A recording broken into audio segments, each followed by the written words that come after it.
Welcome to another Taking a Moment, a time to remind us that we're all in this together and we need to take care of ourselves and each other.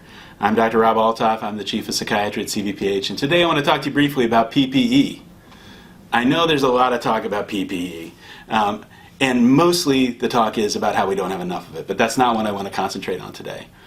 Instead, I want to talk to you about how PPE places a barrier between ourselves and the patient. And that physical barrier is really important, and we're really glad that we have it.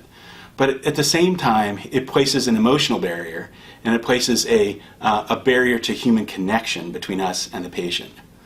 People are really designed as social animals. We're designed to be with one another. That's just an evolutionary fact.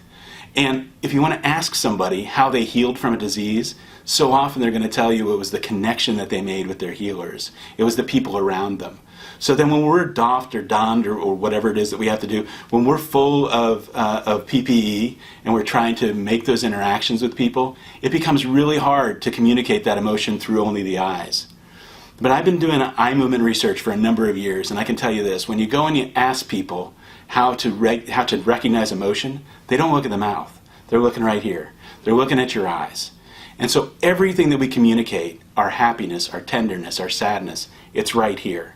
So think about that when you're wearing your doffed or donned or whatever we're supposed to be doing. When you're behind the mask, think about the fact that your warmth, your tenderness, your happiness, it's all reflected right here in your eyes. So regardless of what you're wearing, your patients and your colleagues are going to see it, they're going to see your kindness, and they're going to feel it. Thank you for taking a moment with me today. Stay strong.